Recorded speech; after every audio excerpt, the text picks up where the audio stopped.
Aesthetic ছবি বা video করতে যারা ভালোবাসেন আর সাথে যদি চান সুন্দর একটা পরিবেশ এবং ডেলিশিয়াস ফুড, তাহলে আজকের ভিডিওটা কিন্তু আপনাদের জন্যই। শুরুতেই বলি, এই জায়গাটার পরিবেশটা আমার কাছে বেশ ভালো লেগেছে। সুন্দর সুন্দর ওয়াল পেইন্টিং আর ডেকোরেশন করা ছিল প্রতিটি জায়গায়। পুরো জায়গাটাই ছিল বেশ পরিষ্কার পরিচ্ছন্ন এবং সুন্দরভাবে সাজানো।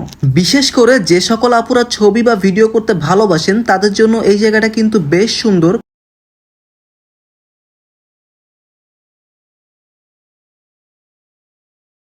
আর আপনি যদি প্রিয় মানুষ কিংবা ফ্রেন্ড সার্কেলের সাথে সুন্দর একটা নিরিবিলি পরিবেশে কিছু সময় কাটাতে চান, তাহলে জায়গাটা হতে পারে আপনার জন্য পারফেক্ট। আর একটা বিষয় না বললেই নয়, খুলনার মানুষের কাছে বেশ কয়েক বছর ধরে পরিচিত এবং জনপ্রিয় একটি শপ এটি।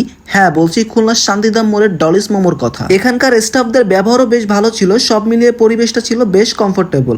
এবার আসি খাবারে। আমরা অর্ডার করেছিলাম কিটক্যাট শেক, সাথে নিয়েছিলাম তাদের কম্বো প্লেটার 7 এবং তাদের সিগনেচার আইটেম চিকেন আফগানি মালাই মোমো। টেস্টের কথা যদি বলি, একদম খারাপ না, তবে আমার কাছে আহামরি কিছু মনে হয়নি, মোটামুটি অ্যাভারেজ লেগেছে। তবে আপনি যদি খাবারের পাশাপাশি সুন্দর একটা পরিবেশ, অ্যাস্থেটিক ছবি তোলার সুযোগ আর প্রিয় মানুষদের সাথে ভালো একটা সময় কাটানোর জায়গা খুঁজে থাকেন, তাহলে জায়গাটা একবার ঘুরে দেখতেই পারেন। লোকেশন শান্তিধাম মোড়, ডলিস মোমো।